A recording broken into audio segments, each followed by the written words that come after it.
Doctor Mohammad Yunus, যাতে সাপও না মরে আর লাঠিও না ভাঙে। নিরাপত্তা উপদেষ্টা খলিলুর রহমান সাহেবকে ভারত আমন্ত্রণ জানানো হয়েছে অজিত দোভালের পক্ষ থেকে, এবং তিনি সেখানে যাচ্ছেন। ভীষণ এই যে রকম একটা নিরাপত্তা উত্তেজনা। উপদেষ্টার ভারত সফরের সাথে যেটার কথা আপনি বলছিলেন তার সাথে কি মানে আওয়ামী লীগ সভানেত্রীর কোনো মানে বিষয় আশয়ের কোনো যোগসূত্র আছে কিছু? এবং বাংলাদেশে যে ঘটনাগুলো ঘটছে এগুলো হয়তো বাইরে থেকে আপনারা বুঝতে পারেন যে সাম্প্রতিক সময় দিল্লিতে এবং ইসলামাবাদে যে বা করাচিতে পাকিস্তানে যে বোমা হামলা হয়েছে, এই বোমা হামলা নিয়ে টোটাল এশিয়া রাজনীতি তোলপাড় হয়ে গেছে। আর একটা পক্ষ যেহেতু এখন ভারত একটা শক্তিশালী অবস্থায় আছে, তারা চাচ্ছে যে এই ঘটনার সঙ্গে বাংলাদেশকে বা ডক্টর ইউনূস সাহেবকে যদি কোনো মতে জড়ানো যায়, এবং তিনি বিশ্বাস করেন যে বাংলাদেশে সব মানুষ তাকে ভালোবাসে, এবং কিছু যারা লোকজন আছে এরা খুবই দুষ্ট প্রকৃতির, আওয়ামী লীগের ফাজিল টাইপের কিছু লোকজন আছে, এরা রাস্তায় নেমে শুধু ফাজলামো করছে।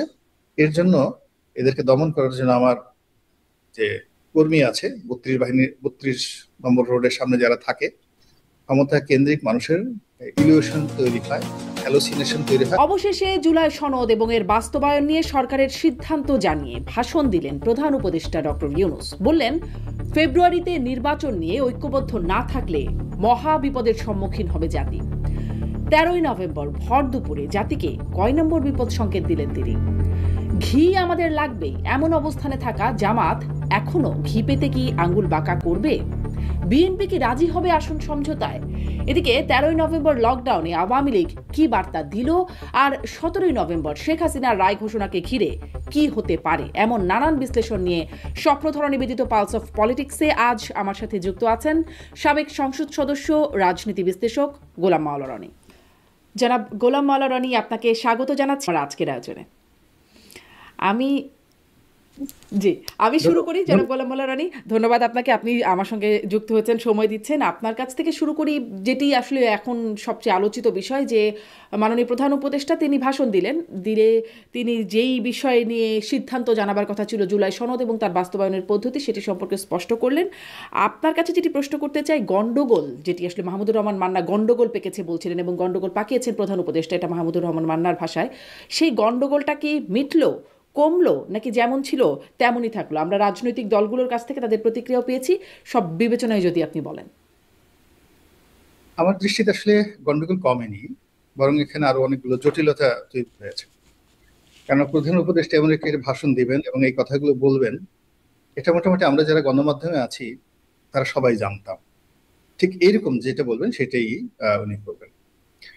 দ্বিতীয়ত হলো যে ওনার কিচেন ক্যাবিনেট বলতে যাদেরকে বোঝানো হয়, জামাত এবং এনসিপির যারা লোকজন রয়েছেন, তারা আসলে এই মুহূর্তে তার প্রতি খুশি, রাজি, নাকি পলিটিক্স করছে রাস্তায়, মানে বিএনপিকে চাপে রাখার জন্য বা যে কোনো ভাবে ডক্টর মোহাম্মদ ইউনূসকে চাপে রাখার জন্য তারা এই কাজগুলো করছে, নাকি কিচেন ক্যাবিনেটের সিদ্ধান্ত অনুযায়ী তারা মাঠ গরম করছে। বিশ্বাস করেন বাংলাদেশের কোনো জ্ঞানী নাই, গুণী নাই এই কথাটা বুঝতে পারে, এরকম একটা অবস্থা।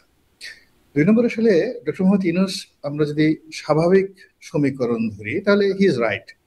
এই মুহূর্তে তার সেভ এক্সিটের জন্য বিএনপির বিকল্প নেই।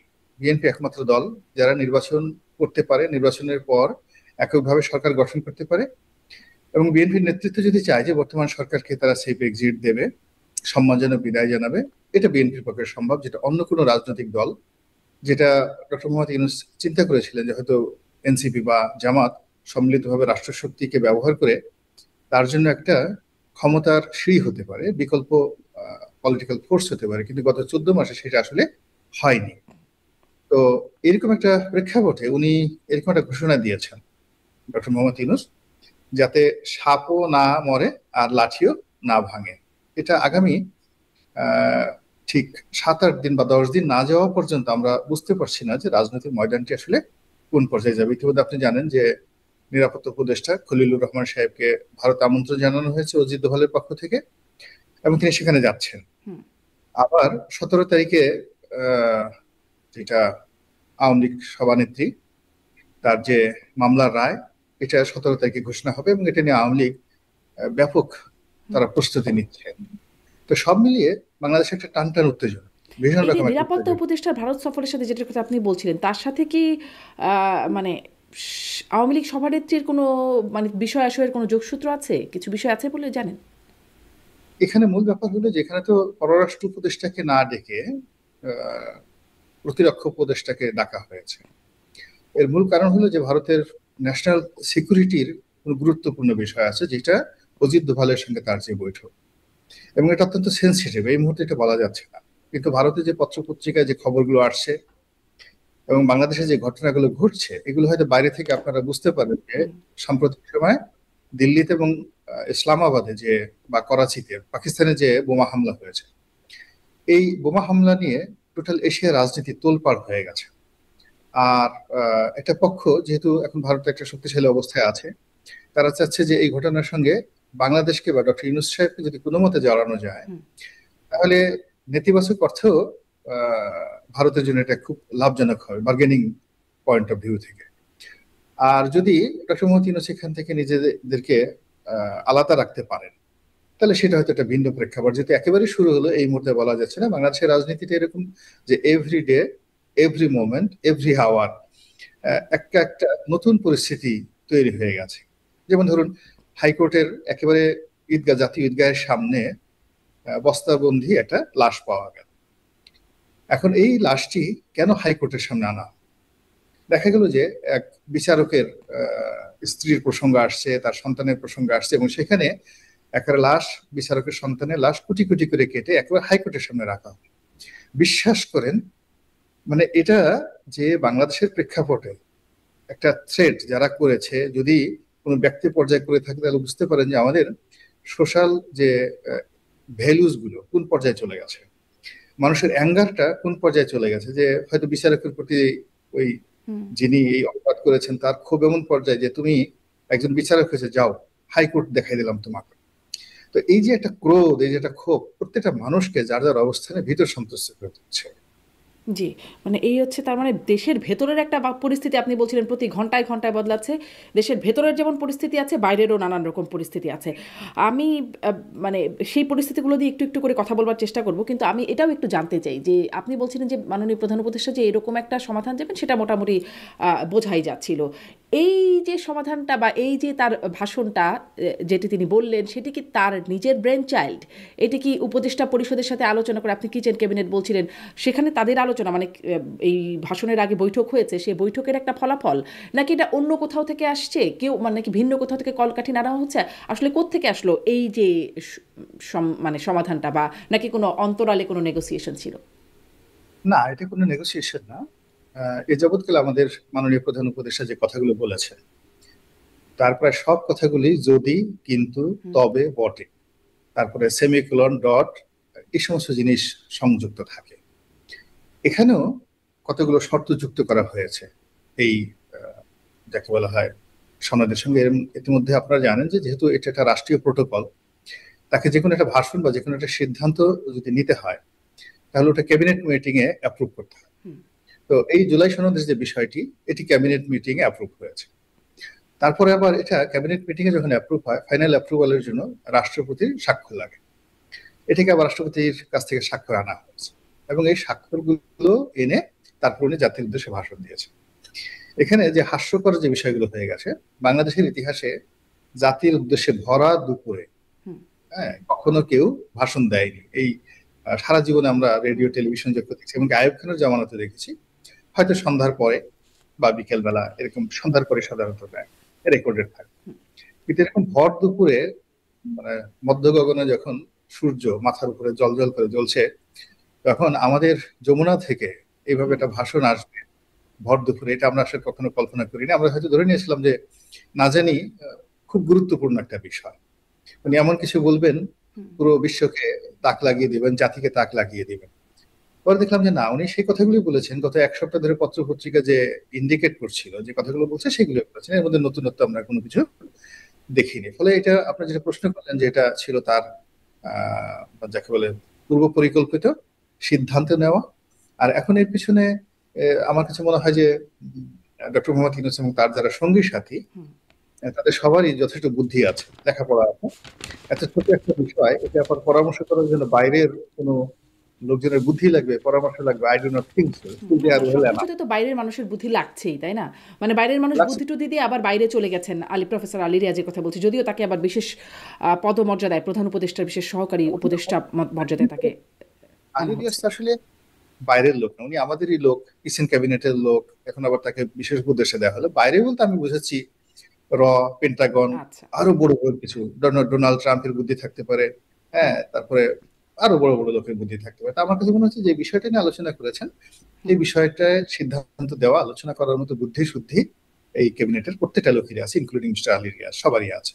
তো তারা সঠিক কাজটাই করেছে। জি, আপনি সঠিক কাজটাই বলছেন। আপনি বলছিলেন যে যে তাক লাগানোর মতো কিছু হয় নাই, কিন্তু মানে আসলে এটা কি মানুষ, সাধারণ মানুষ এরকম কিছুই মনে করছে? সাধারণ মানুষ কি মনে করছে এটা আমি একটু আপনার কাছ থেকে বুঝতে চাই। কারণ যখন জুলাই সনদ যেদিন মাননীয় প্রধান উপদেষ্টা ঘোষণা করছিলেন, তখনও সেদিন তিনি বলছিলেন অবাক কাণ্ড, অভূতপূর্ব ঘটনা, ঐতিহাসিক ঘটনা, এরকম ঘটনা, মানে বিশ্ব অবাক তাকিয়ে রয়েছে আমাদের দিকে। এবং সে মানে এই ভাষণের সময়ও তিনি বললেন যে বিরাট খবর এটি একটা, এবং গা শিউরে ওঠার মতো খবর এটি হচ্ছে জুলাই ঘোষণাপত্র, জুলাই সনদ ঘোষণার দিন তিনি বলছিলেন।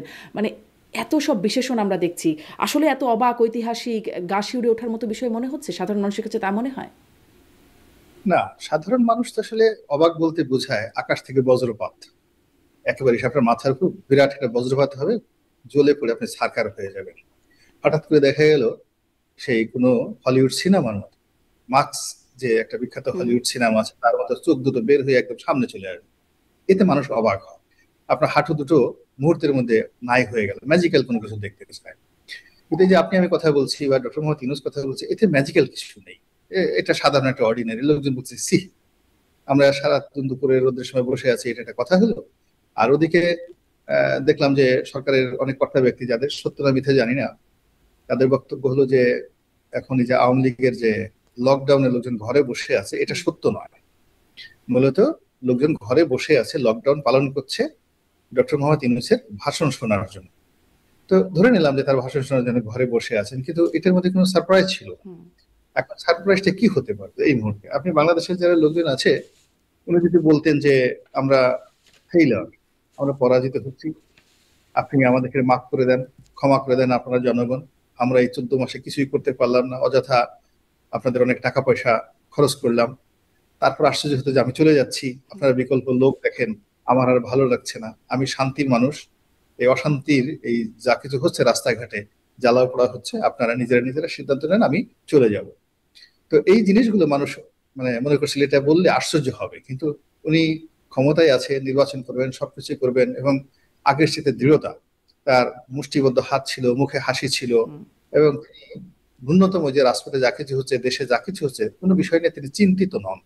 তিনি তার আপন কর্মে তিনি দৃঢ় বিশ্বাসী যে তিনি সঠিক কাজটি করছেন, ভালো কাজটি করছেন, এবং 10 হাতে রাজনীতি, অর্থনীতি, প্রত্যেকটা জিনিস তিনি খেলতে পারছেন, পুরো পরিস্থিতি তার নিয়ন্ত্রণে আছে। এটাই তার অভিব্যক্তিতে মনে হয়েছে। এবং তিনি বিশ্বাস করেন যে বাংলাদেশে সব মানুষ তাকে ভালোবাসে। এবং কিছু যারা লোকজন আছে, এরা খুবই দুষ্ট প্রকৃতির, আওয়ামী লীগের ফাজিল টাইপের কিছু লোকজন আছে, এরা রাস্তায় নেমে শুধু ফাজলামো করছে। এর জন্য, এদেরকে দমন করার জন্য আমার যে কর্মী আছে 32 নম্বর রোডের সামনে যারা থাকে, বা আওয়ামী লীগ অফিসের সামনে গিয়ে যারা আওয়ামী লীগ অফিসে আগুন ঠাগুন দিচ্ছে বা ভাঙচুর করছে, এরাই যথেষ্ট।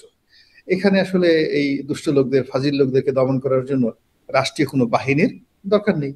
তো এই বিশ্বাসটা আমার কাছে, তার কাছে মনে হচ্ছে খুবই প্রবল তার মধ্যে এই বিশ্বাসটা। এবং তিনি তার আপন কর্মে, এবং আপনি যদি ক্ষমতার কেন্দ্রিক মানুষের ইলিউশন তৈরি হয়, হ্যালোসিনেশন তৈরি হয়। আরেকটা ইংরেজিতে শব্দ আছে ইনসেইন, INSANE, ইনসেইন। এই শব্দগুলোর অর্থ আপনি যারা আপনার দর্শক নিশ্চয়ই তারা বুঝেন। যখনই ক্ষমতায় যায়, এই শব্দগুলো একটা মানুষকে মানে কি বলবো, মৌমাছির মতো আঁকড়ে ধরে, যে আপনি এটা করেন, এটা করেন, এটা করেন। তো এখানে বেগম জিয়া বলেন, ওখানে যারা যারা ছিলেন, খুব অল্প লোকই এই 3টি বিষয় থেকে, আমাদের এই বাংলাদেশের স্বাধীনতার পরে যারাই ক্ষমতায় গেছেন, এই 3টি রোগ, ইনসেইন, হ্যালোসিনেশন এবং ইলিউশন, এই 3টি রোগের কবলমুক্ত হতে পেরেছেন খুব অল্প মানুষ, এবং খুব অল্প সময়ের জন্য। বেশিরভাগ সময় মনে হয় ওরে বাবা, আমাকে এভাবে দোতলা সেলুট দিচ্ছে, গার্ড সাবধান, আমি কি আর আছি? তারপরে সেখানে যখনই হুকুম দেওয়া হচ্ছে, আসলে রাজা বাদশাদের ঘটনা কি 5,000 বছর আগেও রাজার যে দাপট ছিল এখনো সেই দাপটই আছে। এখন মার্সিডিজ বেঞ্জ বুলেট প্রুফ গাড়ি, আর তখন সুন্দর ঘোড়া ছিল, হাতি ছিল। আগে তার মানে যে রোগটা লোকগুলো আসলে মানুষের না, রোগটা হচ্ছে ক্ষমতার। ক্ষমতার জি। ক্ষমতার একটা রোগ, তো সেই জিনিসগুলো এখন ভদ্রলোক যেহেতু ওখানে আছেন, আর ওনার তো যথেষ্ট মানুষ যখন বয়স হয়, আপনি দেখেছেন যে অতি সম্প্রতি বিশ্বের সবচেয়ে যে বার্কলেসের যে প্রধান হুম। প্রধান নির্বাহী, তিনি রিটায়ার্ড করেছেন এট দ্য এজ অফ 91 বা 93। তো বিশ্বের সবচেয়ে ধনী ব্যক্তি। তো তিনি বলছেন যে আমার আসলে বয়স হয়ে গেছে, আমি এখন আগের মতো শুনতে পাচ্ছি না, সবকিছু, আমার হিয়ারিং পাওয়ার নেই। তারপরে কোন একটা বিষয় সিদ্ধান্ত, মানে আমি শোনার পরে যে আমি সিদ্ধান্ত নেব, তো এটা আমি পারছি না ফলে এখানে তরুণ রক্ত দরকার। বয়স আমার জন্য একটা বিরাট বাধা হয়ে গেছে। আমি বার্কলেক্সের মতো এত বড় একটা প্রতিষ্ঠান, কোটি কোটি মানুষের ট্রিলিয়ন ডলারের যে বিনিয়োগ, এটা আমি এখানে অনিরাপদ রাখতে পারিনি। এটা উনি বুঝতে পেরে এখান থেকে সরে গেছেন। কিন্তু উনি যদি ক্ষমতায় থাকতেন, ডোনাল্ড ট্রাম্পের জায়গায় থাকতেন, উনাকে ব্রাশ ফায়ার করলেও তিনি সেখান থেকে যেতেন। সব লোকজন বলতেন যে 99 কি স্যার, আপনার যদি 299 বছর হয় আপনি এখানে থাকতে পারবেন, কি বলেন, কত রাজা বাসা অতীতে 200 বছর রাজত্ব করেছে। আল্লাহ আপনার জন্য একটা বিশেষ ডিও লেটার পাঠিয়ে দিবেন, যেন আজরাইল আপনাকে 200 বছর পরে আসে। এই ধরনের কথাবার্তা সেখানে ক্ষমতার কেন্দ্রে বলা হয়। এবং মানুষ, আপনি চিন্তা করেন যে পৃথিবীর সবচেয়ে সর্বকালের সেরা একজন সম্রাট, নাম হলো শি ওয়ান টি, তাকে বলা হয় first emperor of China.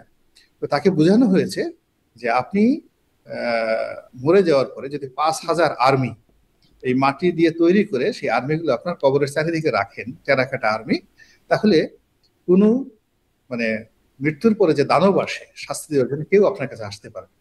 Accordingly সে কিন্তু সেই 5,000 আর্মি তৈরি করেছে। আর্মি তৈরি করে সেই তার কবরের চারিপাশে সেই আর্মি মোতায়েন করে তারপর শেষে বলছে আমি মরে গেলে ওই আর্মির মধ্যে আমাকে রেখো।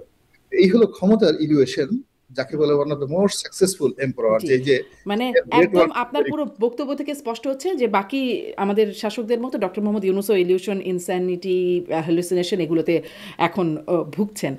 কিন্তু তিনি যে আমি হ্যাঁ বলিনি সে ভদ্র মানুষ। হ্যাঁ সে যে বলছেন আমি এটা বলছি না, আমি বলছি যে তার চারিদিকে এই জিনিসগুলো আছে। হুম হুম আর এখন আপনি শারমিন যদি ওখানে থাকতেন, তারুণ্যের কারণে আপনার রোগ প্রতিরোধ ক্ষমতা যত থাকতো, আপনার একই মানুষ যদি আপনার বুড়ো হয়ে যান, 91 বছর হয়ে যায়, আপনার রোগ প্রতিরোধ ক্ষমতা থাকবে না। আমি শুধু মেডিকেল সায়েন্সের কথাগুলো তার মানে বলেছি, রোগ নাথিং। প্রতিরোধ ক্ষমতা কম থাকার কারণে এই রোগগুলো বেশি ঘায়েল করতে পারে। আক্রমণ করতে পারে, জি। করেছে কিনা আমি আক্রমণ করতে পারি। এখন এখন ধরেন যেই ঘোষণা আসলো, মানে আমরা আগেই তো জানতাম যে জামাতে ইসলামী বলেছিল যমুনা ঘেরাও কর্মসূচি, তারা ঢাকার চিত্র বদলে দেবে, ভিন্ন হবে, এরকম বলেছিল। 11 তারিখ একটা হুঁশিয়ারি ছিল। তারপর আরও কঠোর আন্দোলনের হুঁশিয়ারি আছে, ঘি তাদের লাগবে, আঙ্গুল বাঁকানোর হুঁশিয়ারি, hanky panky, no hanky panky, এরকম মানে বক্তব্য ছিল। তাওয়া গরম করা হচ্ছে এরকম, মানে সেই তাওয়া গরম কি এখন হয়েছে, বা ঘি কি তাদের আদায় হয়েছে, তারা কি এখন মেনে নেবে, নাকি সামনে ওই যে আরো কঠোর আন্দোলন বা আঙ্গুল বাঁকা করার কর্মসূচি তাদের থাকবে, কি মনে হয়? তারা আঙ্গুল ঠাঙ্গুল সবই বাঁকা করবে 17 তারিখের পরে।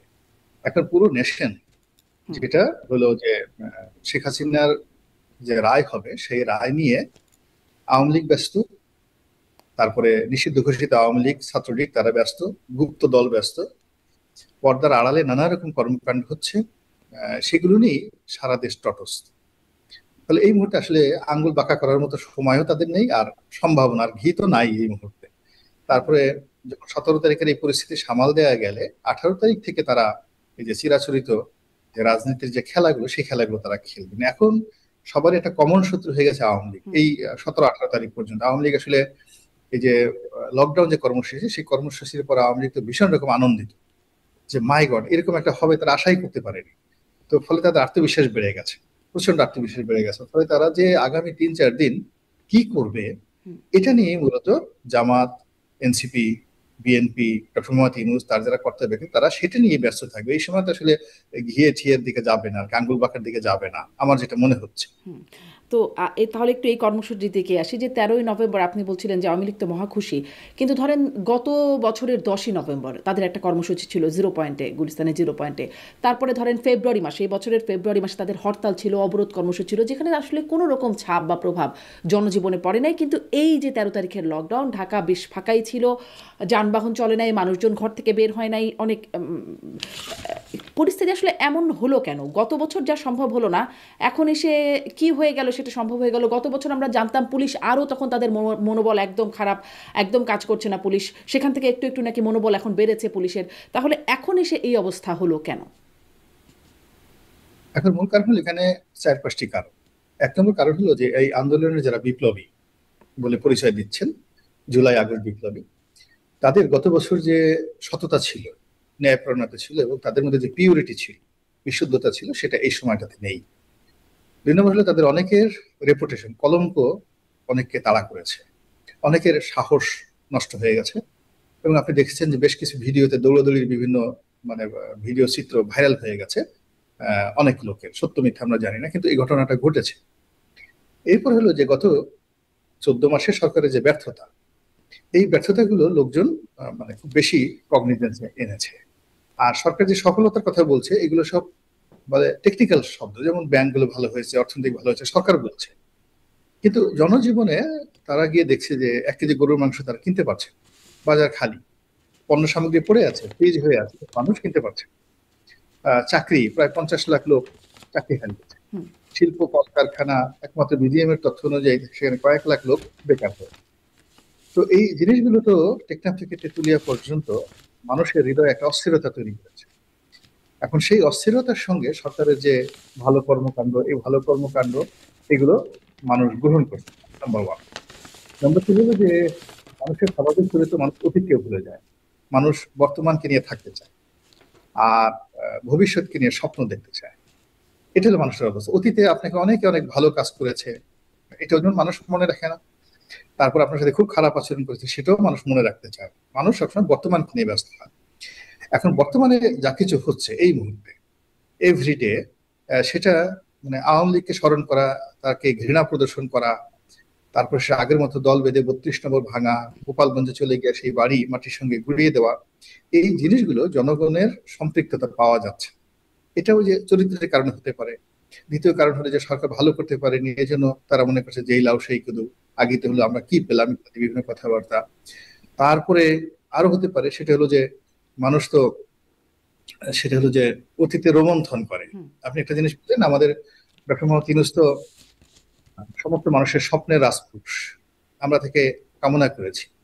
একটা নারী যেভাবে এখন এই পৃথিবীর সবচেয়ে সুন্দরতম পুরুষকে কল্পনা করে, একটা পুরুষ যেভাবে সুন্দরতম নারীকে কল্পনা করে, রাজনীতির অঙ্গনে আমরা আসলে ডক্টর মোহাম্মদ ইউনূসকে ওভাবে কল্পনা করেছি যে এই রাজনীতির অঙ্গনে যারা বিএনপি, আওয়ামী লীগ আছে, এরা ভালো না, লেখাপড়া জানে না, এদের কোনো নোবেল পুরস্কার নেই, তারপর শেষে এরা ইংরেজিতে কথাই বলতে পারে না, বরিশালের আঞ্চলিক ভাষা ইংরেজি বলে, এটা দিয়ে আমাদের দেশ চলবে না, আমাদের ডক্টর মোহাম্মদ ইউনূস লাগবে। তো যাই হোক, তিনি সেটা আসছেন। এখন টম ক্রুজ বা অ্যাঞ্জেলিনা জলিকে নিয়ে আপনি যতই স্ক্রিনে আবেগপ্রবণ থাকেন, কাছে পাওয়ার পরে 1 বছর পরে আপনার সেই আগ্রহটা থাকবে না। তো সেই কারণে আসলে আমরা এরকম একটা আকাশের মহাতারকা পেয়ে গেছি। পেয়ে যাওয়ার পরে যেহেতু আমরা যে ন্যাশন হিসেবে অতটা কৃতজ্ঞ না, এতটা কৃতজ্ঞ না, আমরা প্রতিটা মুহূর্তে অস্থির হয়ে থাকি। আমাদের এখানে মশা আছে, মাছি আছে। আপনি প্রকৃতি আমাদেরকে 1 মিনিট বসতে দেন, আপনি বসে আছেন, গালের পর একটা মাছি এসে বসলো, একটা মশা এসে বসলো, বসে আছেন, দেখবেন কোথা থেকে একটা জোক চলে আসছে। প্রকৃতি ইটসেলফ আপনাকে খুব ব্যস্ত রাখে। তো এই কারণে আমরা এখন এত ব্যস্ত ছোটখাটো বিষয় নিয়ে, কলার দাম কেন বাড়লো, সবজি কলার রং ভালো হচ্ছে না, তারপর শেষে ইলিশ মাছের এবার কি হলো, দাম বেড়ে গেল, চাঁদপুরে না গিয়ে ইলিশ মাছ কেন রাজশাহীতে চলে গেল, এগুলো আমরা বিতর্ক করছি। কিন্তু ডক্টর মোহাম্মদ ইউনূস যে আমাদের জন্য তার জীবন যৌবন সবকিছু শেষ করে দিয়েছেন, এটা কৃতজ্ঞতা সহকারে বিচার বিশ্লেষণ করে বোঝার মতো, কৃতজ্ঞ থাকার মতো এই জাতির যে কবে দিশা হবে। জীবন শেষ করে দিচ্ছেন এরকমটা কেন বলছেন? আপনার জীবন যৌবন শেষ করতে যে তার সারা জীবনের অর্জন, এখন তার বয়স 88, এখন তার সারা জীবনের অর্জন কি? সে অর্জন হলো সে একজন মহামানব। এখন ক্ষমতায় বসার পরে সবাই বলছে সে মহামানব না, সে অতি মানব না, সাধারণ মানব না, আরো কিছু বাজে কথা বলার চেষ্টা করছে। তাহলে তার এই যে যৌবনের অর্জন শেষ হয়ে গেল না? এখন তার সারা জীবনের অর্জন গ্রামীণ ব্যাংক, গ্রামীণ ফোন। এখন সেই যে দুষ্কৃতকারীরা, বাজে লোকেরা তাদের এই প্রতিষ্ঠানগুলোতে আক্রমণ চালাচ্ছে, এটা বিশ্বাস করে না। আপনার যদি হয়তো আপনার কেমন লাগতো? আপনার গ্রামের একটা ছোট বাড়িতে যদি আপনার একটা আমড়া গাছের একটা ঢিল মারে, আপনি আমেরিকাতে বসে আপনি শান্তিতে ঘুমাতে পারবেন না যে এটা যাত্রী হলো। সেই ক্ষেত্রে ডক্টর মোহাম্মদ ইউনূসের যে স্বপ্ন, প্রেম, ভালোবাসা, সেটা তো গ্রামীণ ফোন দিয়ে এবং গ্রামীণ ব্যাংক দিয়ে। সেখানে যদি কেউ আঙ্গুল তুলে তাকায়, চোখ বাঁকা করে, একটা ঢিল ছুঁড়ে, আপনি বুঝেন এই ভদ্রলোকের সারা জীবন অর্জনটা নষ্ট হয়ে গেল না? তার মনে তো খুব কষ্ট, ভীষণ রকম কষ্ট। তিনি হয়তো আপনার আমার মতো হাও মাও করে কান্নাকাটি করতে পারছেন না, গড়াগড়ি করতে পারছেন, শেখ হাসিনার মতো গালাগালি করতে পারছেন না, তারেক রহমান সাহেবের মতো হুমকি দিতে পারছেন না, কিন্তু তার তো অন্তর ছারকার হয়ে যাচ্ছে যে তিনি এখন ইলেকশন হলে ক্ষমতায় আসবে বিএনপি। কিন্তু এটি কি ধরনের ঘটনা? তিনি কি করেছেন যে কারণে তার গ্রামীণ ব্যাংকে এভাবে আক্রমণ হবে? কিন্তু কিছুই করেনি। তোমরা যদি পারো বিএনপির বিরুদ্ধে লড়াই করো, বিএনপিকে যদি ডিস্টার্ব করতেছে জামাত, এনসিপি, তোমরা তাদের সাথে করো। আমি নিরীহ মানুষ, আমি এখানে আছি, আমি আলী রিয়া সাহেব, আমরা কত ভালো মানুষ, আমরা আমেরিকা থেকে বিশ্বের সমস্ত ভালো ভালো জায়গা থেকে সবকিছু ছেড়ে তোমাদের সেবা করতে আসছি, আর তোমরা এত অকৃতজ্ঞ আমাদের একেবারে পুরো মানচিত্র পাল্টে দেওয়ার জন্য, শরীরের মানচিত্র পাল্টে দেওয়ার জন্য তোমরা হাতে তেল লাগিয়ে নিষ্পিস করছো। তো এই জিনিসগুলো উনি তো একেবারে যাকে বলা হয় যে বুঝতে পারেন সবকিছু। মানুষের মধ্যে ক্রোধ আছে, ক্ষোভ আছে, এবং মানুষের মধ্যে যে বাঙালির যে চরিত্র, জিঘাংসা, প্রতিহিংসা, ঈর্ষা, এগুলো মানুষ শুধুমাত্র এই কারণে মানুষ কি করে, এগুলো সারা বুঝতে পারার কারণে তার ওই জায়গাটাতে তিনি চিন্তা করেন যে আমি কি করলাম, আগেই তো ভালো ছিলাম। তিনি চিন্তা করে যে শেখ হাসিনা মাঝে মধ্যে আদালতে নিত, যাইতাম, উপরে থেকে নেমে নিচে দাঁড়িয়ে সুন্দর একটা সংবাদ সম্মেলন করতাম, সারা দেশের মানুষ তালি বাজাতো, আমাকে সমর্থন জানাতো, এটার একটা আলাদা শান্তি ছিল। কিন্তু এখন অশান্তির মধ্যে পড়লাম যে জনগণ এখন আমাকে সমর্থন জানাচ্ছে। এই জন্য বললাম তার জীবন যৌবন সব শেষ হওয়ার মতো অবস্থা। আর আপনি প্রফেসর আলী রিয়াজের কথা বলছেন, তারা ভালো মানুষ, তারা বাইরে থেকে এসে দেশের জন্য কাজ করছেন। তিনি এই যে যখন রাজনৈতিক দলগুলো তাদের দেওয়া পদ্ধতি ঐকমত্য কমিশনের সিদ্ধান্তর পরে যে এই দান্তিক অবস্থানে চলে গেল, সেই মুহূর্তে তিনি চলে গেলেন, দেশ ছেড়ে চলে গেলেন, তিনি আমেরিকায় আসলেন, এবং এখন আবার তাকে প্রধান উপদেষ্টার বিশেষ সহকারী হিসেবে উপদেষ্টা পদমর্যাদায় তাকে তার জন্য প্রজ্ঞাপন জারি করা হয়েছে। এটিকে আপনি কিভাবে দেখছেন? না, আপনারা আলী রিয়া সাহেবকে তো জেনারেল ম্যান হিসেবে ধরতে পারেন। তাকে আমাদের বাংলাদেশের লোকজন সবাই বলছেন তিনি আমেরিকান লোক, ডোনাল্ড ট্রাম্পের লোক, হোয়াইট হাউসের লোক, পেন্টাগনের লোক। তো তিনি এত বড় একটা কাজকর্ম করলেন যে আমেরিকা, তার তো আমেরিকা যাওয়ার কোনো বাধা নেই, এবং তিনি সেখানে যাবেন এটা জেনে শুনেই তো আমরা তার কাছে গেছি। এখন তিনি আমেরিকা গেছেন, তার নিঃশ্বাস নেওয়ার দরকার ছিল, প্রশ্বাস নেওয়ার দরকার ছিল, বুদ্ধি, পরামর্শ, এনার্জি, এবং তিনি যে কাজগুলো কর্ম করেছেন, তার নিয়োগকর্তা যদি আমেরিকা হয়, তাহলে তো তাদের কাছে আসলে প্র্যাকটিক্যালি কথাগুলো বলতে হবে, এবং তিনি সাকসেসফুল। তিনি তার নিয়োগকর্তাদের নিকট শতভাগ সফল একজন মানুষ। তা না হলে তিনি এই আমেরিকা থেকে আবার তিনি ফেরত আসলেন কেন? যেখানে আমরা বাঙালি যারা লোকজন আছে তার সমালোচনা করছি, আমাদের ক্রোধ, কাম সবকিছু একেবারে আলী রিয়াজের উপর উগড়ে দেওয়ার চেষ্টা করছি, তো সেখানে তিনি আবার সদল বলে আমেরিকা থেকে ফিরে আসবেন, তো চারটিখানি কথা। তার পিছনে নিঃসন্দেহে একটা বৃহৎ শক্তি কাজ করছে, সুপার পাওয়ার, ন্যাচারাল পাওয়ার কাজ করছে। তো তিনি যদি সফল না হতেন, আপনার আমার বুদ্ধি, আমাদের তো সেই বিসি কলা মাকড়া বুদ্ধি বাংলাদেশে, কিন্তু আলী রিয়াজের যারা প্রমোটার তাদের তারা তো বিসি কলা চিনে না। তারা এটা আপনি বললেই বলবো যে হোয়াট কাইন্ড অফ ব্যানানা, এটা বুঝে না। পেন্টাগনকে আপনি সারাদিন চেষ্টা করে এটা বিসি কলা বোঝাতে পারবেন না। তো সেই যে পেন্টাগনের যে বুদ্ধি, তারা তো আলী রিয়াজকে মনে করছে পারফেক্ট, ডক্টর মোহাম্মদ ইউনূসকে এখনো মনে করছে পারফেক্ট। যদি পারফেক্ট না হতো তাহলে আবার নতুন করে বন্ধনটা তৈরি হতো না। আগে ছিল টেম্পোরারি, এখন পার্মানেন্টলি তাকে বিশেষ সহকারী হিসেবে নিয়োগ দেওয়া হলো। এবং এটা একটা সাধারণ মানুষও বুঝতে পারে যে যদি সরকারের আয়ুষ্কাল মাত্র 1 মাস হতো, ডিসেম্বর মাসে তফসিল ঘোষণা করার পরে, তাহলে তো আসলে সরকারের কোনো কাজ নেই। যে এই মুহূর্তে 15 তারিখে যদি ডিসেম্বর হয়ে যায়, পুরো কাজটা চলে যাবে হলো নির্বাচন, ইলেকশন কমিশনের অধীন। সরকার শুধু ডে টু ডু ওয়ার্ক করবে। তো এখন সত্যিকার অর্থে সরকারের যে কাজ আছে, এই নভেম্বরের চলমান সময় থেকে তফসিল ঘোষণা পর্যন্ত হাইয়েস্ট 1 মাস। এরপরে শিডিউল ঘোষণা করবে, নির্বাচন হলে বিএনপি ক্ষমতা আসবে। বিএনপি তো আলী রিয়াজকে তুয়াস্ত উদ্বেগ করবে না, তো তুয়াস্ত উদ্বেগ করবে না, বরং উল্টে ফেলে তার বিরুদ্ধে বিএনপি যদি রাগ হয়ে যায়, দেয়ার আর ম্যানি রিজন। তো সেখানে সেই আলী রিয়াজ এই শেষ সময়টাতে 1 মাসের জন্য আমেরিকা থেকে আবার এখানে আসবেন, I do not think so. আমার সিক্স সেন্স এটা বলছে না। তিনি আরো বৃহত্তর অর্থে জাতিকে সেবা করতে চান, জাতিকে নতুন দিক নির্দেশনা দিতে চান, জাতিকে আরো যাকে বলা হয় প্রগতির দিকে, উন্নয়নের দিকে তিনি ধাবিত করতে চান ডক্টর মোহাম্মদ ইউনূসকে সঙ্গে নিয়ে। এটাই মনে হচ্ছে। আদারওয়াইজ অনলি ফর 1 মাস, 1 মাসের জন্য তিনি আবার বিশেষ সহকারী হবেন, এটার জন্য প্রজ্ঞাপন জারি, এটা নিয়ে বিভিন্ন সমালোচনা হচ্ছে, কথাবার্তা হচ্ছে নেতিবাচক। তিনি আসতেন না। আর আমাদের দেশের মানুষ তো আসলে এরকম অনেক লোক আছে, বাংলাদেশে হয়তো রাজা বাদশাহ আমির ওমরা, কিন্তু আমেরিকা থেকে ট্যাক্সি চালাচ্ছে। তারা মনে করছে একটা সিভিল সোসাইটি ভালো, একটা ল অ্যান্ড অর্ডার আছে, ইকোনমি ভালো আছে, সেখানে থাকলে ভালো। প্লাস বাংলাদেশে যারা কোনো কারণে বিতর্কিত হয়ে পড়েন, তারা আমেরিকা কি মনে করেন সেফেস্ট প্লেস, পৃথিবীর সবচেয়ে নিরাপদ একটি জায়গা। তো তিনি সেখানে নিরাপদে যেতে পেরেছেন, আবার সেখান থেকে তিনি আবার ফেরত আসছে। ইট মিনস আমেরিকার চাইতে এখন বাংলাদেশ তার কাছে অধিকতর গুরুত্বপূর্ণ, অধিকতর নিরাপদ এবং প্রেম এবং ভালোবাসার মানে অভয়ারণ্য মনে হচ্ছে, যেখানে তিনি সবকিছু করতে পারবেন তার ইচ্ছে তাহলে মতো।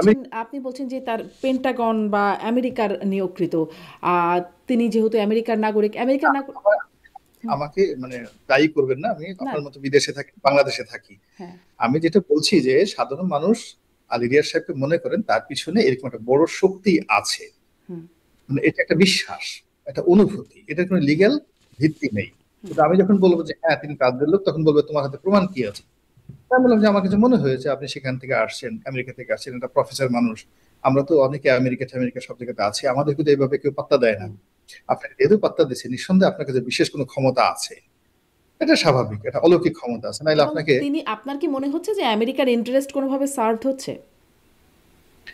আমেরিকার ইন্টারেস্ট এত বড় পর্যায়ে, সেটা তো নিঃসন্দেহে কিছু একটা আছে, বিকজ আমাদের এখানে বার্মা অ্যাক্টের কথা আমরা শুনতে পারছি, চট্টগ্রাম বন্দরের কথা শুনতে পাচ্ছি, এবং বন্দর কেন্দ্র করে বন্দরের যে এক্সিস্টিং টার্মিনাল গুলো আছে, সেই টার্মিনাল গুলো ডিপি ওয়ার্ল্ড নামে একটি প্রতিষ্ঠান, বেসিক্যালি আমেরিকান কোম্পানি, তাদেরকে দেওয়া হবে। আবার নতুন একটা টার্মিনাল করা হবে, ইট ইজ অলমোস্ট $900 মিলিয়ন। বিশ্বের সবচেয়ে বড় কোম্পানি এপি মলার গ্রুপ, যেটা মার্কস লাইন, তো তারা আবার আলাদা একটা টার্মিনাল করছে। ফলে চট্টগ্রামকে কেন্দ্র করে মহাযজ্ঞ হচ্ছে। তো কাজেই এখানে তো আমেরিকা তাদের ইতিহাস, কিন্তু এখানে কিন্তু নানান পলিটিক্যাল দল বা বিভিন্ন সংগঠনের আপত্তির জায়গা ছিল এই টার্মিনালে বিদেশিদের তত্ত্বাবধানে দেওয়া নিয়ে। কিন্তু মাননীয় প্রধান উপদেষ্টা এই ভাষণেও তিনি উল্লেখ করেছেন আগামী সপ্তাহে এই চুক্তিটি স্বাক্ষরিত হতে যাচ্ছে ইউরোপিয়ান একটা কোম্পানি, ডেনমার্ক ভিত্তিক আপনি যে বললেন সেই কোম্পানিটির সাথে চুক্তি হতে যাচ্ছে লালদিয়া কন্টেইনার টার্মিনাল প্রকল্পে। এটি তিনি বলেছিলেন জুলাই সনদ যেদিন ঘোষণা করেন, স্বাক্ষরিত হয়, সেদিনও তিনি বলেছিলেন। মানে এটি এত আপত্তির মধ্যে এত বেশি গুরুত্ব কি এই কারণেই পাচ্ছে যে এটি অন্য কোনো দেশের উদ্দেশ্য সার্ভ করছে? মানে কেন পাচ্ছে এক, এবং রাজনৈতিক দলগুলো এই সব বিষয় নিয়ে ব্যস্ত, মানে গণভোট, নির্বাচন, যার কারণে কি এটি একটু তাদের আলোচনা থেকে আড়ালে পড়ছে নাকি? মূলত আমাদের দেশের যে রাজনৈতিক নেতৃবৃন্দ রয়েছে, তাদের 99% লোক এই ডিপি ওয়ার্ল্ড, তারপরে যাকে বলা হয় চট্টগ্রাম বন্দর, এপি মলার গ্রুপের investment, American deep state policy, তারপর যাকে বলা হয় বার্মা অ্যাক্ট, এই সম্পর্কে একেবারে ওয়াকিবহাল নন। যারা ওয়াকিবহাল, 1% লোক যদি ওয়াকিবহাল হয়, 18 কোটি মানুষের 1% লোক ধরুন ওয়াকিবহাল, কিন্তু তাদের একটা বিরাট অংশ ক্ষমতা লোভী, বা ক্ষমতা থেকে তারা নিজেদেরকে দূরে রাখতে চায়। দে আর নট অ্যাক্টিং, তারা অ্যাক্ট করছে। যাদের হাতে ক্ষমতা আছে, আমাদের দেশে আসলে সামনে টাকা টুকে ফেলে দিলে স্বার্থ ফিরে দিলে খুব অল্প লোক আছে যে দেশমাতৃকের টানে আমার সোনার বাংলা আমি তোমায় ভালোবাসি, এই কথাগুলো আত্মাহুতি দেওয়ার মতো আমাদের দেশে আসলে খুব অল্প লোক আছে। আমরা যদি খুব আবেগপ্রবণ হয়ে যাই, তখন জাতীয় সঙ্গীত গিয়ে আমরা খুব গান গাই, একটু পরে যদি জিজ্ঞেস করে ভাই আপনি তখন জাতীয় সঙ্গীত গিয়েছেন আর কেঁদেছেন, আপনি কেন কাঁদলেন, আমি জানি না, আমি কেন কেঁদেছি আমি সেটা জানি না।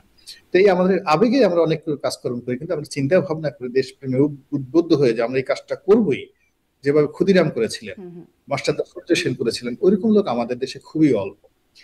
ফলে এই অর্থনীতি নিয়ে, উদীয়মান অর্থনীতি নিয়ে, আমাদের স্ট্রাকচারাল ডিজাইন নিয়ে আমেরিকার যদি কোনো প্ল্যান থাকে, পরিকল্পনা থাকে, এবং সেটা নিয়ে তারা কি কি কাজকর্ম করছেন, ওটা ইভ্যালুয়েট করে জনমত সৃষ্টি করে জনগণ অ্যাক্ট করবে বা রিয়াক্ট করবে, ওই অবস্থা আমরা এখনো পৌঁছিনি।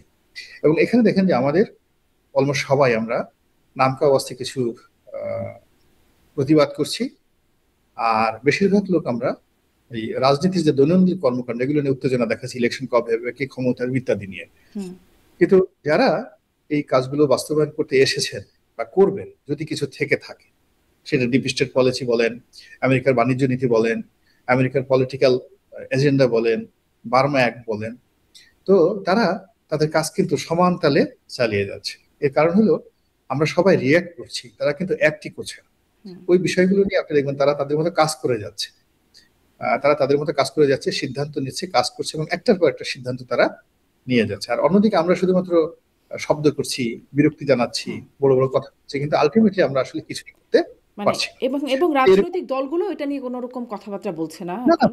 তারা ওই বিএনপি নির্বাচন, জামাত গণভোট বা ক্ষমতায় কে যাবে এই বিষয়গুলো নিয়ে ব্যস্ত বলেই কি তারা আসলে এদিকে যাচ্ছে না, নাকি তারা আসলে মানে তাদের জন্য এটি গুরুত্বপূর্ণ বিষয় বলে মনে হচ্ছে না? তাদের জন্য এটা গুরুত্বপূর্ণ বিষয় না, এবং এটা গুরুত্ব কেন তাদের জন্য দিবে এটাও কোনো কারণ নেই।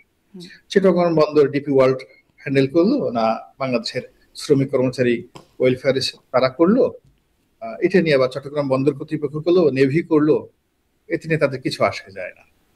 বরং এই রাজনীতিবিদদের মধ্যে যারা ঘুষ খায়, দুর্নীতি করে, তারা বরং বিদেশি যারা লোকজন আছে তাদের সাথে যদি কোনো লেনদেন হয়, এবং বিদেশি যারা লোকজন আছে তারা মানে বাংলাদেশের যে সমস্ত লোকজন জিলাপি খাওয়ায়, আমিত্তি খাওয়ায়, আরো ভালো ভালো জিনিস দেয়, তো তারা নিরাপদে সুন্দর মতো জায়গায় তারা পৌঁছে দিবে, কাকপক্ষীয় টের পাবে না যারা ঘুষ খেতে চায়। কাজেই এরকম বাংলাদেশে তো এরশাদের জমানাতে তখন 2200 কোটি টাকা, 2200 কোটি টাকা ব্যয় করে, যে তখন এশিয়ার মধ্যে one of the biggest investment ছিল কাকপো, কর্ণফুলী ইউরিয়া ফার্টিলাইজার ইন্ডাস্ট্রি করা হলো। তো এরশাদ সাহেব সেটা করেছিলেন। মারুবানি কর্পোরেশন একটা বিরাট ইনভেস্টমেন্ট ছিল ওই সময়টাতে, ওআইসি কর্পোরেশন একটা বিরাট ইনভেস্টমেন্ট ছিল। এখন এখন যদি আপনি 2 লক্ষ কোটি টাকা ধরেন, 2 লক্ষ কোটি টাকার ইনভেস্টমেন্ট ইকুইভ্যালেন্ট তখন 2000 কোটি টাকার ইনভেস্টমেন্ট সেই ওই জমানাতে 80-র দশক। তো সেটা হয়েছে, এবং সেটার ফলে আমাদের রাষ্ট্রীয় খাত থেকে যা ইনভেস্টমেন্ট হয়েছে তার মোর দেন 200 টাইমস শুধু আমরা গ্যাস 200 টাইমস শুধু গ্যাস পুড়িয়ে সারখার করে দিয়েছি। ইনভেস্টমেন্ট হয়েছে ধরেন 2000 কোটি টাকা। তো সেখানে আপনি 100 টাইমস শুধুমাত্র আমাদের যে রেটে তাদেরকে গ্যাস দেওয়া হয়, যদি আজকের দিনে গ্যাসের মূল্য ধরেন, তাহলে দেখবেন অ্যাটলিস্ট 2 লক্ষ কোটি টাকা এই রাষ্ট্রের সাবসিডি গেছে এই কর্ণফুলী ফার্টিলাইজার কোম্পানিতে। তো আমরা তো এটা নিয়ে এখন পর্যন্ত আমরা চিন্তাই করছি না। আচ্ছা, এটা একটা অতীত ঘটনা, কিন্তু এটি যেটি হতে যাচ্ছে সেটা কি আপনি কি মনে করছেন? এই যে ডেনমার্ক ভিত্তিক কোম্পানি, তাদের সঙ্গে 30 বছরের কনসেশন চুক্তি হচ্ছে লালদিয়ার কন্টেইনার টার্মিনাল প্রকল্প নিয়ে, এটি আসলে কেমন হচ্ছে ছোট্ট করে যদি বোঝার মতো করে বলেন। না, এটা যদি প্রথমত হলো যে এপি মলার পৃথিবীর সবচেয়ে বড় শিপিং কোম্পানি, এবং গ্লোবাল ট্রেডের অলমোস্ট 60% তারা এখন ওন করে। আমেরিকাতে শিপিং কোম্পানি সবচেয়ে বড় shipping company American presidents line, তারপরে সিঙ্গাপুর নেপসন ওরিয়েন্ট লাইন। তো সিঙ্গাপুরের যে কোম্পানি এনওএল, এরা আমেরিকান প্রেসিডেন্টস লাইন কিনে নিয়েছে। তো এই দুটো মানে এনওএল এবং এপিএল, এই দুটো কোম্পানি ছাড়া পৃথিবীর অন্য কোনো কোম্পানি এদের মানে প্রতিদ্বন্দ্বী নেই। এক সিটিয়ে তারা ব্যবসা করেছে, তারা ব্রিটিশ কোম্পানিকে কিনে নিয়েছে, পিএনও নেডলারকে কিনে নিয়েছে। তারা যত পৃথিবীর মানে যত বড় বড় তাদের প্রতিদ্বন্দ্বী আছে, মানে এদের মতো অ্যারোগ্যান্ট ব্যবসায়ী শিপিং সেক্টর পৃথিবীতে নেই। 1-2 নম্বর হলো যে এখানে তাদের যে ক্ষমতাটা, নরওয়ে, ফিনল্যান্ড, ডেনমার্ক, তারপর শেষে যে সুইডেন, এই দেশগুলোকে বলা হয় স্ক্যান্ডিনেভিয়ান কান্ট্রি, এবং এদের ইকোনমি অলমোস্ট সেম ইকোনমি। ফলে ওই নরওয়ের যে টেলিনর কোম্পানি, তো সেই টেলিনর কোম্পানির সাথে স্ক্যান্ডিনেভিয়ান সব সরকারের একটা ভালো সম্পর্ক আছে। আবার এপি মলার যে বাংলাদেশে ইনভেস্টমেন্ট করবে, এর সঙ্গে নোবেল কমিটি, ওই স্ক্যান্ডিনেভিয়ান কান্ট্রি সমস্ত সরকারের সর্বোচ্চ পর্যায়ে, আপনি চিন্তা করেন $900 million, it's not a matter of joke, মানে এর সঙ্গে পুরো ইউরোপীয় ইউনিয়ন জড়িত। শুধুমাত্র মানে এটা যদি ডেনমার্কের হতো তা না, ডেনমার্কের এই ঘটনার সাথে পুরো স্ক্যান্ডিনেভিয়ান কান্ট্রির অর্থনীতি, রাজনীতি জড়িত, তার সঙ্গে সঙ্গে আবার ইউরোপীয় ইউনিয়নের রাজনীতি জড়িত, তার সঙ্গে সঙ্গে আবার আমেরিকার রাজনীতি জড়িত। ফলে এই জিনিসগুলো যারা করেছে তারা তো করে ফেলেছে। একটা ফর্মালি যত কাজ আছে এখন তো ওই ঘটনা অতীত, মানে ওই যে কাপকোর মতো একটা পাস্ট ঘটনা, কাজ তো ঘটানো হয়ে গেছে, ডিপি ওয়ার্ল্ডের সাথে ঘটনা তো হয়ে গেছে। এখন এটা কেবলমাত্র বাধা দিতে পারতো বিএনপি এবং জামাত, যেভাবে মমতা ব্যানার্জি টাটার ইনভেস্টমেন্টকে বাধা দিয়েছিল সেই সিঙ্গুরে, পশ্চিমবঙ্গে। আবার আমরা বাংলাদেশে টাটার কিন্তু আসলে বাধা দিল না, বিএনপি জামাত দিতে পারতো কিন্তু দিল না। তাতে আসলে যদি এটা একটু বুঝতে চাই, সাধারণ মানুষ একদম মানে সোজা বাংলায়, এতে কি আমাদের জন্য ভালো হচ্ছে নাকি এটা আমাদের জন্য কোনো খারাপ কনসিকুয়েন্স বয়ে আনবে? যদি আমরা তাদের সাথে ভালো নেগোসিয়েশন করতে পারি, এটা নিঃসন্দেহে আমাদের জন্য ভালো, যদি সরকার থেকে সুশাসন থাকে, just like Singapore, just like Dubai. তো সেখানে তো 100% বিদেশি ইনভেস্টমেন্ট করতে পারলে ভালো। আর যদি আমরা সেটা করতে না পারি, তাহলে এটা আমাদের জন্য শ্রীলঙ্কার মতো গলার কাটা হবে। অর্থাৎ শ্রীলঙ্কাতে যেভাবে চীন ইনভেস্টমেন্ট করেছে, তারপরে আফ্রিকার অনেক দেশগুলোতে ইনভেস্টমেন্ট করেছে, পরবর্তীতে সেই লোন দিতে তারা ব্যর্থ হয়েছে বা ব্যবসা দিতে পারেনি, রাষ্ট্রকে সেই দায়িত্ব নিতে হয়েছে। আমাদের দেশের যে তারা যে ইনভেস্টমেন্টটা করছে $900 মিলিয়ন, এটার গ্যারান্টার হবে রাষ্ট্র। একেবারে লিখে রাখেন, এটা কোনো প্রাইভেট হবে না, এটা গ্যারান্টার রাষ্ট্র। যে কোনো কারণে যদি কোনো পলিটিক্যাল কারণে কোনো কারণে তাদের ইনভেস্টমেন্ট হয়, রাষ্ট্র যদি তাকে প্রোটেকশন দিতে না পারে, লায়াবিলিটিস রাষ্ট্রকে বহন করতে, এবং এটা মানে আপনাকে বুঝতে হবে যে রাষ্ট্র এখানে গ্যারান্টার হচ্ছে। এই যে আমরা এত চেষ্টা করে আদানিকে তাদের জন্য বা তাদের ইনভেস্টমেন্ট তারা সেটাতে ক্ষতিগ্রস্ত হবে না, যদির উপর মানে যদি আছে আমাদের জন্য আমরা লাভবান হব না ক্ষতিগ্রস্ত হবো, সেটি আসলে মানে রিস্কটা আমাদের উপর, যেটি আপনার কথা আমি বুঝতে পারছি যদি ভুল না বুঝি। একটু মানে আরেকটু শেষ করি যে এই ঘোষণাপত্রের আগে পরে যে বিষয়গুলো হচ্ছে, রাজনৈতিক দলগুলো যেমন এই আলোচনাটা চলছে যে বিএনপি আসলে যে এই যে তাওয়া গরম চলছে বা এত আঙ্গুল বাঁকা করার হুমকি ধামকি ইত্যাদি, বা এনসিপিও মাঠে নানান রকম হুমকি ধামকি নিয়ে আছে, আর এগুলো হচ্ছে বিএনপিকে আসন সমঝোতায় চাপ দেওয়ার জন্য এইরকম একটা আলোচনা গণমাধ্যমে আছে। আমি দেখছিলাম মুজিবুর রহমান মঞ্জু, তিনি বলছেন, এবি পার্টির সভাপতি, তিনি বলছেন 300 আসনের মধ্যে 150 আসনে আপনারা মানে বিএনপি আওয়ামী লীগ আসন সমঝোতার ভিত্তিতে নির্বাচন করুক, আর 100টা আসন বাকি বিএনপি 100টা, জামাত 50টা, আর বাকি 150টা আসন সবার জন্য উন্মুক্ত। আপনার কাছে এই প্রস্তাব কেমন মনে হয়? না, এটা আসলে একটা মস্করা করেছেন উনি, একটা স্যাটায়ার করেছেন, এবং ঠিকই আছে। আমাদের দেশে যত বড় বড় লোকজন আছে, নর্মাল চরিত্র হলে ক্ষমতায় থাকলে বড় বড় কথা বলে, আর ক্ষমতা চলে গেলে ইঁদুরের গর্ত খুঁজে যে কোথায় মানে পালানো যায়, এটা বাস্তবতা। 2 নম্বর হলো যে আমরা যা কিছুই করি না কেন, আমাদের সবকিছুর পিছনে একটা অর্থযোগ থাকে। টাকা হলে আমরা এক ধরনের কথা বলি, টাকা না পেলে আমরা এক ধরনের কথা বলি। এরপর ক্ষমতা পেলে এক ধরনের কথা বলি, ক্ষমতা না পেলে এক ধরনের কথা বলি। আবার আপনি টাকা পেয়েছেন, ক্ষমতা পেয়েছেন, কিন্তু আপনার প্রতিদ্বন্দ্বী যারা আছে তারা সুখে আছে, এটা আপনাকে ভূতে কিলাতে থাকে, মেজাজ গরম হয়ে যায়, আমি ভালো আছি কিন্তু ও কেন এত ভালো আছে। তো এই যে রাজনীতির যে অঙ্গন, সেই অঙ্গনে নীতি এবং আদর্শ বলতে যা কিছু বোঝায়, আইডিওলজি বলতে যা কিছু বোঝায়, দেশের কল্যাণ, দেশমাতৃকের কল্যাণের জন্য সবাই কাজকর্ম করছে, এটা আসলে হয় না। রাজনীতিতে এই জিনিসগুলো নাই। ফলে এখানে ওই যে আসন সমঝোতা, 150 আসন না হোক, 100 আসন হোক, এটার জন্য যে পর্দার আড়ালে নেগোসিয়েশন হচ্ছে না, আমি এটা বলতে পারছি না। এটা হয়তো হচ্ছে এবং আরো খারাপ ভাবে হচ্ছে। তবে এখানে একটা ব্যাপার হলো যে আমি দামির নির্বাচন যদি গ্রহণযোগ্য হতো এবং সাস্টেন করতো, তাহলে 2024 সনের এটা ছিল সবচেয়ে শান্তিপূর্ণ, নিরুত্তাপ, নিরুদ্রব, এবং কোনো প্রতিদ্বন্দ্বী ছিল না। এখন আওয়ামী লীগের যতটুকু ক্ষমতা আছে, এইটুকু ক্ষমতা, প্রতিরোধ ক্ষমতা 2024 সনে বিএনপি বা জামাতের ছিল না। কিন্তু তারা যে অনৈতিক কাজটি করেছে, সেই অনৈতিক কাজটা তারা বহন করতে পারে। মানে 2014-2018 যে নির্বাচন, এটা 24 হয়েছে পচে গলে মানুষের মনে এমন একটা বিক্ষুব্ধ তৈরি করে ফেলেছে, যেটার ভার, দুর্গন্ধ এই জাতি নিতে পারেনি। আবার এসে যদি 2026 সনে ওইরকম একটা সমঝোতা রাজনীতি হয়, আমি ডামি সবাই, বিএনপি পাবে 150, আওয়ামী লীগের কিছু লোককে গোপনে গোপনে 50-60টা সিট দিয়ে দেওয়া হলো, একটা রিফাইন্ড আওয়ামী লীগ তৈরি করা হলো, মানে এটা কৃত্রিম, এর মধ্যে কোনো অরিজিনালিটি নাই। তারপরে জামাতকে 30-35টি দেওয়া হলো। এই সমঝোতার জিনিসগুলো হবে না। এটা বরং যারাই চেষ্টা করবে তারা সমূলে মানে যাকে বলে বিনাশ হবে, রীতিমতো অপমানিত হবে, লাঞ্ছিত হবে, এবং তাদের যতটুকু রাজনৈতিক সম্ভাবনা এখনো আছে এটাও নষ্ট হয়ে যাবে। এখানে আসলে একটা ফেয়ার কম্পিটিশন করতে হবে, এবং সেই ফেয়ার কম্পিটিশনে যারা আসে জনগণের ভোটে তাদের সুযোগ করে দিতে হবে। একমাত্র বর্তমান যে সংকটগুলো আছে, এখানে জাস্টিস, ট্রান্সপারেন্সি অ্যান্ড ফেয়ার, এর বাইরে অন্য কোনো কিছু করলে আপনি এখানে সাস্টেন করতে পারবেন। কিন্তু এর বাইরে অনেক কিছুই, যেটি আপনিও বলছিলেন যে হচ্ছে না, সেটি বলা যায় না, মানে অনেক আলোচনা চলছে। মাথাটা মাথাটা ঘুরাচ্ছে, মাথাটা শেষ করতে হবে আর কি। আচ্ছা, আমি যে উঠছি তো সেই রাত্রি 3:30টায়, কথা বলতে খুব মানে মাথা ঘুরাচ্ছে। আমি কি আর 5-6 মিনিট করতে পারি? হ্যাঁ, 5-6 মিনিট করে শেষ করি। ওকে, শেষ করে ফেলি। যে মানে প্রধান উপদেষ্টা বলছেন যে ফেব্রুয়ারিতে সুষ্ঠু নির্বাচনের বিষয়ে রাজনৈতিক দলগুলোকে অবশ্যই ঐক্যবদ্ধ থাকতে হবে, তাছাড়া মহাবিপদ সংকেত দেখতে পাচ্ছেন। আপনি কি বিপদ সংকেত দেখেন? কয় নাম্বার বিপদ সংকেত মনে হয়? এটা তো এখনই বিপদ সংকেত দেখতে পারি না, কিন্তু আমরা সবাই বিপদের মধ্যে আছি। এটা 10 নম্বর মহাবিপদ সংকেত, এরপর আর বিপদ হয় না। মানে রাজনীতিতে এখন বাংলাদেশ যে অবস্থাতে আছে, এর সে বিপদ না। এর কারণ হলো যে পর্দার আড়ালে প্রত্যেকটা লোক তাদের হাত পাকাচ্ছে প্রতিপক্ষকে আক্রমণ করার জন্য। যে পরিমাণ ক্রোধ, যে পরিমাণ জিঘাংসা, প্রতিহিংসা, রাজনৈতিক দলগুলো তাদের প্রতিপক্ষকে শায়েস্তা করার জন্য শুধু অপেক্ষা করছে।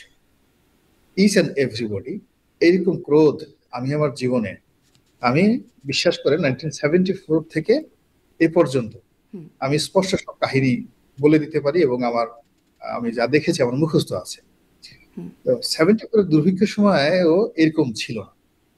মানুষ রাগ হয়ে আছে, এত রাগ হয়ে আছে, এত ক্রোধান্বিত হয়ে আছে, তারা আপনি 10 কেবলমাত্র নাম্বার বিপদ সংকেত দেখতে পাচ্ছেন, মানে এরপর তার পরিণতি 10 নাম্বার বিপদ সংকেত দেখতে পাচ্ছেন আপনি।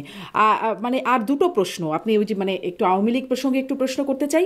সেটি হচ্ছে যে সম্প্রতি আমরা তার সাবেক প্রধানমন্ত্রীর অনেকগুলো ইন্টারভিউ দেখতে পাচ্ছি আন্তর্জাতিক গণমাধ্যমে। তিনি মানে লিডারশিপ, আলটিমেট লিডারশিপ রেসপন্সিবিলিটি নিচ্ছেন। তিনি সাউথ চায়না মর্নিং পোস্টকে দেয়া ইন্টারভিউতে তিনি বলছেন তিনি অনুসূচিত অপ্রয়োজনীয় রক্তপাত, এটার তিনি একটা দায় নিচ্ছেন। আপনার কি মনে হয়, মানে আমরা এতদিন ধরে শুনেছি তিনি অনুশোচনা নাই, কোনো অনুশোচনা নাই, এটা কি কোনো ইন্ডিকেশন দিচ্ছেন তিনি কি একটু মোড় পরিবর্তন করছে আওয়ামী লীগ? এটা মানে আওয়ামী লীগের জন্য খুব ভালো, কিন্তু আওয়ামী লীগের যারা প্রতিপক্ষ তাদের জন্য একটা অশনি সংকেত। 10 নম্বর মহাবিবর্ষণ। আচ্ছা, সাউথ চায়না মর্নিং পোস্টে তার যে সাক্ষাৎকার, এর সঙ্গে সিনহুয়া মানে ওখানকার যে বার্তা সংস্থা আছে, সরকারি বার্তা সংস্থা, তাদের সংযোগ আছে। এর সঙ্গে চায়না গভর্নমেন্ট এবং কমিউনিস্ট পার্টির সংযোগ আছে। আদারওয়াইজ এই পত্রিকাতে তার সাক্ষাৎকার ছাপা হতো। তো এটা যারা খলিলুর রহমান সাহেব আছেন, পররাষ্ট্র উপদেষ্টা আছেন, তারা খুব ভালো করে বুঝেন যে এখানে হোয়াট ডাজ ইট মিন। আর 2 নম্বর হলো শেখ হাসিনার যে ক্যারেক্টারিস্টিক, সেই ক্যারেক্টারিস্টিক্স তাকে যদি মেরেও ফেলা হতো তিনি এই কথাগুলো বলতেন না। সামহাও তাকে কনভিন্স করা হয়েছে যে আপনার এই কথাগুলো বলা উচিত। It was well designed, well mannered, well presentation, well written, সবকিছু করে এই যে মানে যে সাক্ষাৎকারগুলো ছাপা হচ্ছে, কেউ না কেউ দেশি বিদেশি বন্ধু আওয়ামী লীগে তারা এই সাক্ষাৎকারগুলো ম্যানেজ করে দিচ্ছে। তারপরে এই সাক্ষাৎকারগুলো প্রশ্নগুলো তৈরি করা, এগুলোর উত্তরগুলো তৈরি করা, এবং শুধুমাত্র এখানে শেখ হাসিনার নামটা ব্যবহৃত হয়েছে। কাজেই এই ঘটনার সঙ্গে অনেক বড় বড় শক্তি জড়িত আছে। যদি মনে করে যে বাংলাদেশে কোনো বিদেশি শক্তি আপনাকে ক্ষমতা আনতে পারে, ক্ষমতায় বসাতে পারে, বা ক্ষমতা থেকে আপনাকে বাদ দিয়ে দিতে পারে, এটা যদি আপনি বিলিভ করেন, তাহলে এটা আপনার জন্য 10 নম্বর মহাবিকর্ষণ। জি, মানে স্পষ্ট, তারপরে অস্পষ্টতা রয়ে গেল। শেষ প্রশ্ন, আপনি হচ্ছে মানে আবারও সেই মাননীয় প্রধান উপদেষ্টার ঘোষণা সম্পর্কে একটু জানি যে গণভোট হবে 4টা বিষয়ে, একটি প্রশ্ন একটি উত্তর। সেই বিষয়ের পেটের মধ্যে আবার অনেকগুলো বিষয় আছে। আপনি একজন সাবেক এমপি, আপনি রাজনীতিক, আপনি ব্যবসায়ী, সাংবাদিক, সোশ্যাল মিডিয়া ইনফ্লুয়েন্সার, অনেকগুলো পরিচয় আপনার একই অঙ্গে। সেখান থেকে আপনি এই পুরো বিষয়টাতে হ্যাঁ আর না এর মধ্যে আপনি আসলে কোনটা চুজ করতেন বা করবেন, বা কোনটা করা উচিত বলে আপনার মনে হয়? আমি আসলে হানা ভোট দিতেই যাব, এটা ঝামেলা, এটা ফাঁকিবাজি। এখানে আসলে যন্ত্রণা হবে এই ভোটই দিতে। মানে এখন যে অবস্থা, আমি তো এই হানা ভোট এটা দরকারই নেই। আই বিলিভ সো এবং আই আন্ডারস্ট্যান্ড সো যে জাতীয় নির্বাচনের সঙ্গে গণভোটের এটা ঝামেলা, এটা করাটা ঠিক হবে না। এটা বিএনপির মতো দল তাদের ব্যাকবোন সোজা করে বলা উচিত ছিল যে এটা অন্যায়, কিন্তু তারা নতজানু এটা স্বীকার করে নিয়েছে, ফলে এটা হবে না, ঝামেলা লেগে যাবে। 2 নম্বর হলো যে এখানে যে জাতীয় নির্বাচনের বিষয়টা, জাতীয় নির্বাচন তো এই যে এখন 15 তারিখ পর্যন্ত, যদি ডিসেম্বরের 15 তারিখের মধ্যে ঘোষণা করা হয়, আমি তো বললাম যে এভরি মোমেন্ট, প্রতিটি মুহূর্ত এবং every minute and every hour আমাদের দেশের সব কিছু ডিজাইন চেঞ্জ হয়ে যাচ্ছে। ফলে we don't know what is happening after 1 hour, কি ঘটতেছে আফটার 1 আওয়ার। এই যে আমি আপনার সাথে এখন একেবারে যখন শুরু করেছিলাম তখন ভোররাত্রি, আর এখন দেখেন পিছনে একটু তাকিয়ে দেখেন ব্যাকগ্রাউন্ডে সূর্যের আলো আসেনি, কিন্তু সেই সকালের যে আভা প্রকৃতি দেখা যাচ্ছে, আলো ফুটেছে। কিন্তু আমি সামাজিক মাধ্যমে গিয়ে দেখবো যেমন অদ্ভুত 3-4টে ঘটনা, এই 1-1.5 ঘন্টার আপনার সঙ্গে আছি, যা কিছু ঘটেছে, যা হয়তো আমার এই যে আমি যে কথাগুলো বললাম এই কথাগুলো সিদ্ধান্ত পরিবর্তন করে দিতে পারে। This is happening in Bangladesh. তো যার জন্য আমরা শুধুমাত্র চলমান অবস্থা নিয়ে বলতে পারি, আগামীকাল কি হবে এটা মানে এই বাংলাদেশে কেউ জানে না, ইনক্লুডিং ডক্টর মোহাম্মদ ইউনূস, তিনিও জানেন না যে তিনি যা বলছেন তিনি সেটা সাসটেইন করতে পারবেন কিনা।